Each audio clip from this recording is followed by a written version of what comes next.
Hello, my horror-loving dudes. I'm Killjoy Jake, and today we're doing a little review of Knock at the Cabin, the latest feature from M. Night Shyamalan. Let's get into it. Well, sometimes that is better.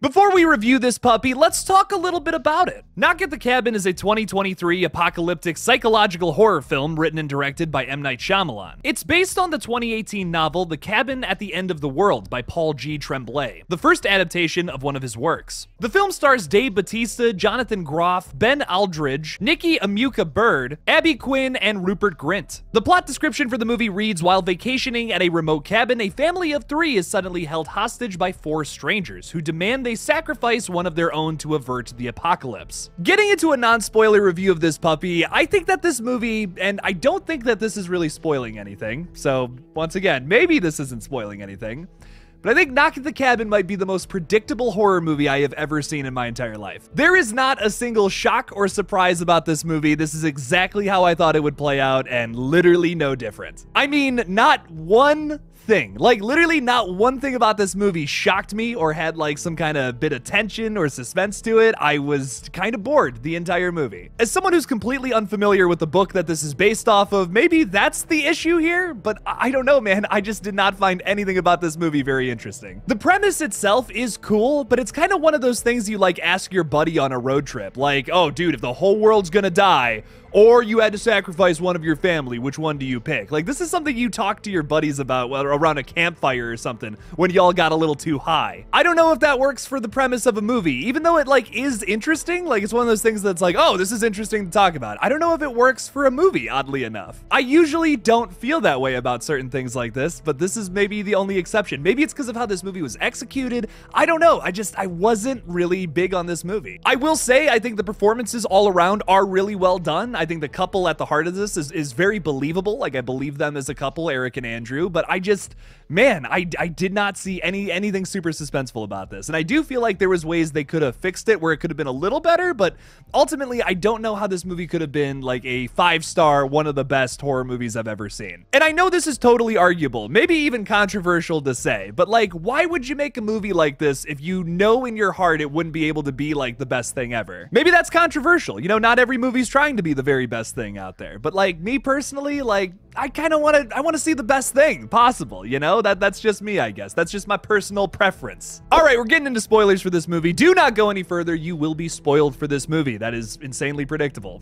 Once again, just to harp on what I've already talked about in the spoiler-free section, I just feel like this movie is unbelievably predictable. Every facet of this movie I saw coming before I even walked into the movie theater. Nothing about this really shocked me. I didn't really feel any suspense. I knew that these characters were telling the truth because it's a movie. They try to pull the wool over your eyes like a little bit by making you think that Dave Bautista is this like homophobe, but they only try to do that like 1 or 2 times, and it's so subtle you could completely miss it. Like, that's one of those things that has to be like kind of in your face a little bit, or you're not gonna start feeling suspicion for these characters. Like, there was never a doubt in my mind at any point throughout this film that these 4 characters weren't telling the truth. The biggest mistake that this movie makes is killing off Rupert Grint so early. He's the only one out of the 4 of them that is super abrasive, and that would have actually, if he was like the leader instead of Dave Bautista, not that I don't like Dave Bautista, he's like the best out of all these characters in my opinion. He gave the best performance. He was incredible. But if you kept Rupert Grint alive for a little longer, I might have believed that yes, this was like a crazy group of people that all got radicalized, all got together, we're a bunch of crazy homophobes, and maybe we're gonna go and kill these people in a cabin.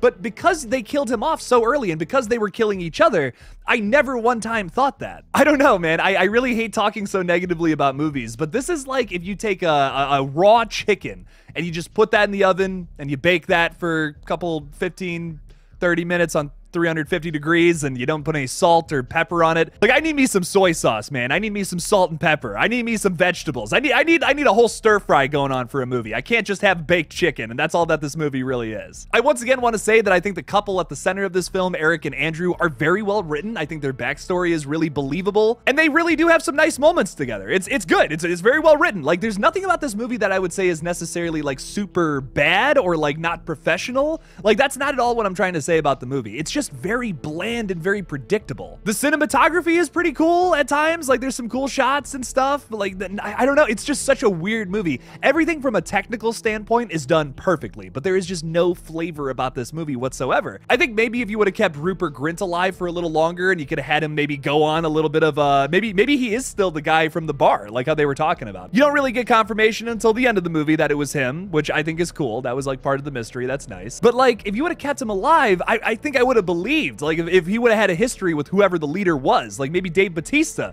is this crazy asshole who assaulted them at a bar. Okay, see, like that, I can work with that. I can feel suspicious of this group and maybe think like, okay, maybe they are lying. Maybe none of this is the truth. But I never one time doubted that they weren't, that they were liars. I never thought that at any point. The red herring elements to this movie are just so undercooked. And then the ending of this movie itself is just unbelievably disappointing. I feel like you could have taken this story down a more darker path and it would have been a little more interesting. Something a little more similar to like The Mist, where it's like maybe he shoots his husband, you know? Maybe he does that, and then suddenly the world still ends, like they ran out of time. That would have been interesting. That would have been devastating, would have changed my whole feelings about the whole movie. Because I could have sat through that pretty bland movie if it had a risky ending like that. Or what if they shot the kid? Like, listen, I know that's awful. I know that's horrible. But what if they shot the kid? That would have been a better movie. It would have been. It really would have been. I don't even know what else to say about this movie. Like, I've never come away from a movie just absolutely not having any thoughts. Like, I got nothing. Like, I'm sitting here, I am trying to review this movie and trying to give something, but I'm like, man, I barely even remember it. I just came from the theater. Like, I literally just got home and sat down, and I'm so frustrated trying to come up with something. There was no, like, question of morality. And that was like what the whole movie was about, right? It was like the morality of like, oh, having to choose a family member to kill. I didn't even feel that from this movie, which is like, how do you miss that? That's like the biggest thing from your movie that to miss on. I don't know. I guess I'm so frustrated with this movie, not because it's bad, but because it doesn't make you feel anything really. Like, the movie genuinely does a good job at making you care about all of these characters for totally different reasons, but that kind of goes against the whole mystery element, and it ends up ruining that. Without that mystery, without that tension, I don't really care when any of these characters die. I think the last two deaths of the movie were supposed to be very impactful and very emotional, but like, I got nothing. Like, I got nothing from Dave Bautista's death. I got nothing from the husband's death. I don't know.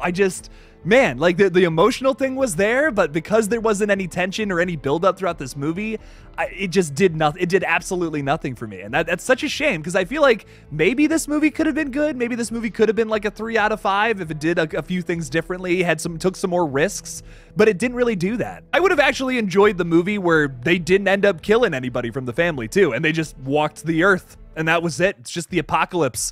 I would have been more into that movie. I think this is maybe the worst way they could have ended it, honestly. Someone once told me that the worst thing your movie can be is boring. And honestly, this movie's that. I'm giving it like a 1 out of 10. Like, I think there's some well-written emotional stuff here, like especially from the couple's perspective. That's really well done, but that's about it. Like, I can barely even think of something to say about this movie to review it. I don't know what else to do to make this video longer. Like, I'm running around my brain right now of what I just watched, and I got nothing. Like, that's not good when you're watching a movie and trying to review it. If you can't think of something to talk about, I got nothing. Performances were good.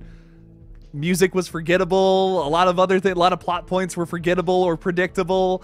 I don't know, man. I got nothing. That's pretty bad. That's not good when your movie is just not really inspiring any thoughts in the brain. I was pretty bored with Knock at the Cabin, but what did you guys think about it? Leave me something about it in the comments below. Thank you all so much for watching this review of Knock at the Cabin. Don't forget to like this video and subscribe for more horror content in the future, and hopefully reviews on movies that are a little more interesting. Man, please consider supporting me on Patreon by clicking that link in the description below. And as always, don't forget to kill it out there, y'all.